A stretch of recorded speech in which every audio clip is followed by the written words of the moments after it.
Welcome to this video on the new release of Domino Volt version 104, released in September 2021. My name is Marty Leckletter. I am the product manager. Themes of this release include building apps, not just forms, featuring the data grid, easier integration with a new HCL Link client, as well as an SAP adapter, and a brand new streamlined interface which makes it easier to use. Let's get into things, taking a look at the data grid.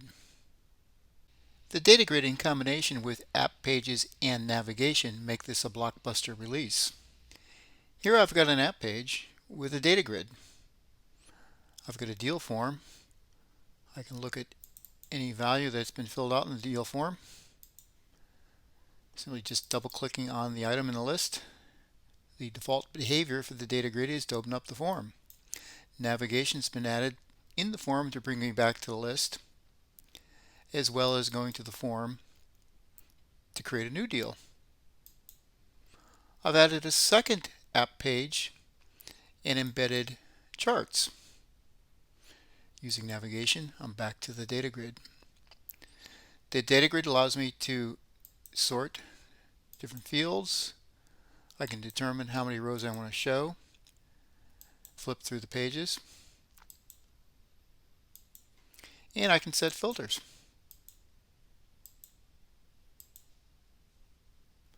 And reset filters. Taking a look at the application in design mode, I see I have a form and a couple of app pages. The first, which is called data grid, which is where I have the data grid. And then I've got a couple of fields which I put on the app page to use as filters. So how do we set up a data grid? Well, let's add another app page. We'll go with new app page as the name. And we'll go under advanced and go grab the data grid and put it up here. There's one form in the application, so that's my only choice. I've got meta fields to pick from, and then user-defined fields. So maybe I'll pick last updated on, deal status, maybe the size, expected close date, company name. And sometimes you need to be careful that you don't put too many fields in because it makes it wide. And how about the sales rep name? I can set a sort order, a predetermined sort order. Of course, once the fields are in the data grid, I can sort them in the runtime. I can also set filters right here. In my example, I set filters using fields on the app page itself, and that's all I need to do. It populates it with sample data at this point, so what you need to do is save this and then go and deploy this, and then we can open up the new app page that we just created with the data grid.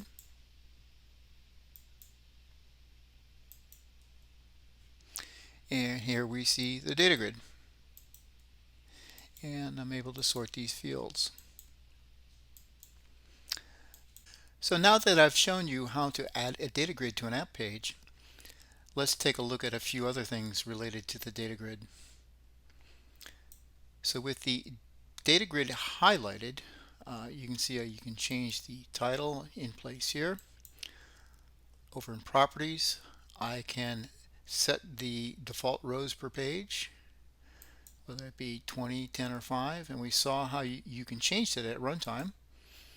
You can specify dense rows or not dense rows, whether or not to show the column headings, and the behavior for opening up the record or the form, if you will, which is represented by the row in the data grid.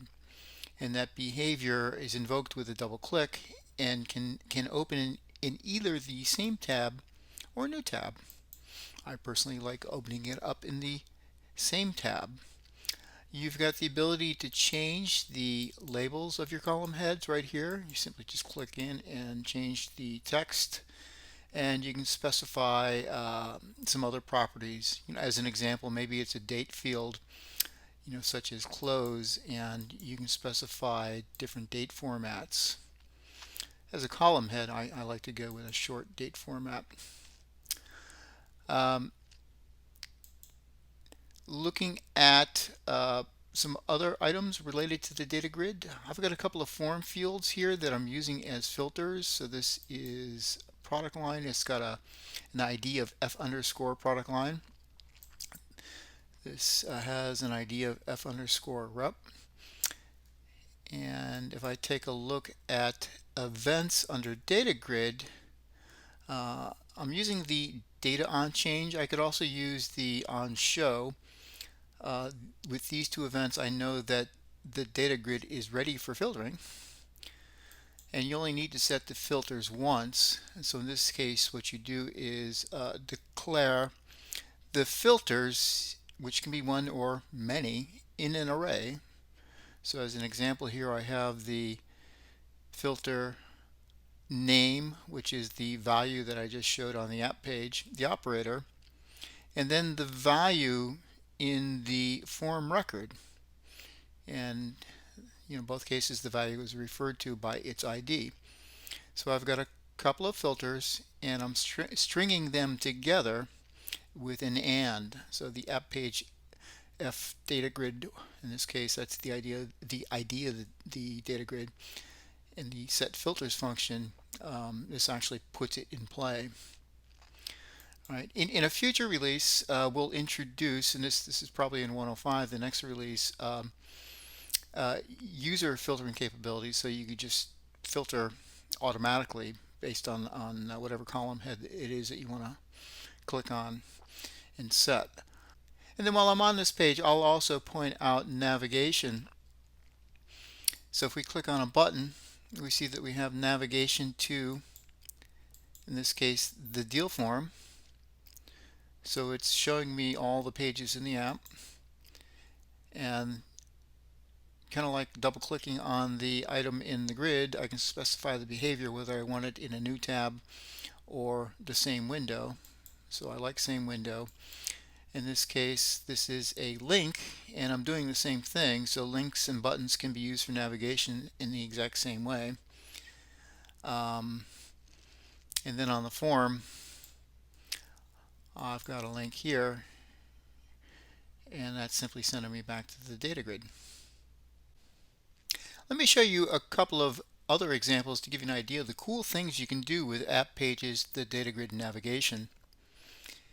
In this case, this is the course catalog and registration app, which was the basis for the step-by-step tutorial, which we've redone using new techniques in 104, and you can find that updated tutorial in the Domino Volt showroom. So in this case, we have an app page, and in a tab folder, I've got a data grid with a course list, and that's coming from the course catalog, which initially was created through a spreadsheet. And you notice that the first row is selected, and whatever is selected, values from that form record are being echoed here. So I have some hidden fields on the app page, and I'm taking the values from the selected row, and as I make the new selections, you can see how this is changing, and then using the echo text, I've got a nice presentation. And I've got information about the course on the app page. So what I can do is pass the context of this course that I'm selecting right here to the form, and the form is greatly simplified. Well, we know what you're signing up for, we know who you are, we know what the cost is, etc. Just give us your business justification. That sounds like a good business justification, even if I misspelled it. And I've got navigation through the submit redirect back to the app page in the course catalog. But I've got in my tab folder another grid, and in this case it's for showing my requests. And the requests permissions are set so that the initiator can see what they've created and nobody else's. So in this case, I just simply load this up with requests and I see my stuff. Of course, if I'm the administrator, I can see everything, but that's another topic. So that's one example.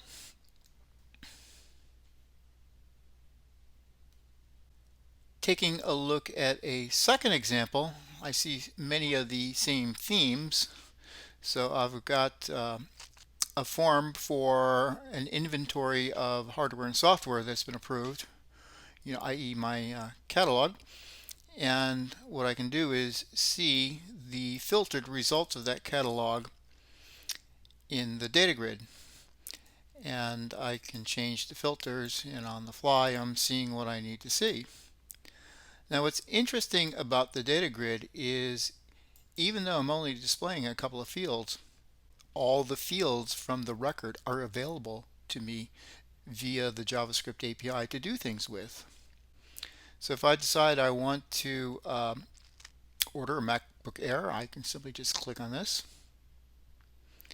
In this case, just like the training course registration, it's passing the context of what it is that I'm requesting, and I can put in my justification, and it did a lookup to see who my manager is in the name and address book, and there it is.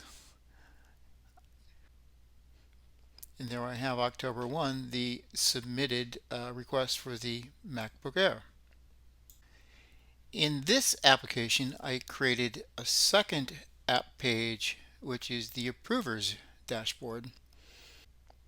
So I can see all the different submissions that have come to this manager, including the one that I just put in. And I can either open the form here and approve this, or the way I built this is I can just simply click this button here, which is going to invoke the approve action via service from this summary that I'm seeing on the app page, which is what I'll do. So we can see that this MacBook Air October 1 is now approved. Let's move on to talk about the new design. A quick tour of the new design shows that the tabs across the top have been replaced with a toolbar on the left, which can take you to the various perspectives of design, whether it be designing the forms and pages, workflow, your events, etc. In the upper right, you've got many of the familiar functions, but they've changed just a bit. You can preview any of the pages in your app. You've got save and then close if you want to quickly close after saving and then redeploy. The home screen will also take you back to the My Apps pages and close the design view. Next, we take a look at InPlace text editing. When I add a text item to a page or click into a text item, I now edit in place. So this used to be over in the Properties panel. Problem being that if you had a lot of text, you didn't have a lot of room. Well, now you can take all the room you want and do all your formatting in place. Moving on to the new rich text data type. I'm going to show the new rich text data type using a marketing services request app which I created. So I have a request form, and in the request form someone can request email marketing services. So there's various fields like the target audience, the subject line, the ID that you want the mail to be sent from, and then a field where you can put in the body of the email that you want. So this is a rich text field, and the way that you put one on the form is you simply just grab it and put it on the form, and it has properties like any other item on the page, and this is a new data type in the product. Let's take a look at the new rich text data type in action. Here I have an app page with various marketing services that I can select in a tab folder with my service requests. Noting a theme here, let's request email services. Here's the different fields I need to fill out. I prepared the body of my email in a Word document, and I copied it to the clipboard, and I can paste it in. So you can see all the formats, including links. I can also have tables. And then I can submit the form. I'd also like to comment that if you use Domino Data Services, you can now pull rich text from a Domino app into a Domino Volt rich text field. The final feature we'll take a look at is an updated link client and the new SAP adapter. I'll start by showing the standard link client, which was the only option with Domino Volt 103. And if you look at it, it's quite capable but very busy. Now if we compare this to the new link client for Domino Volt, you'll see that it's much more focused on the task at hand, which is basically creating connections and actions. So on the page I see all the connections which I've created. As an example, Salesforce. And when I click into Salesforce, I see all the actions that have been created for Salesforce. So if I wanted to create a new action, I simply click Create New Action, and then I'd give it a name, the operation, property, schema, etc. Simply just follow the panels as I'm prompted.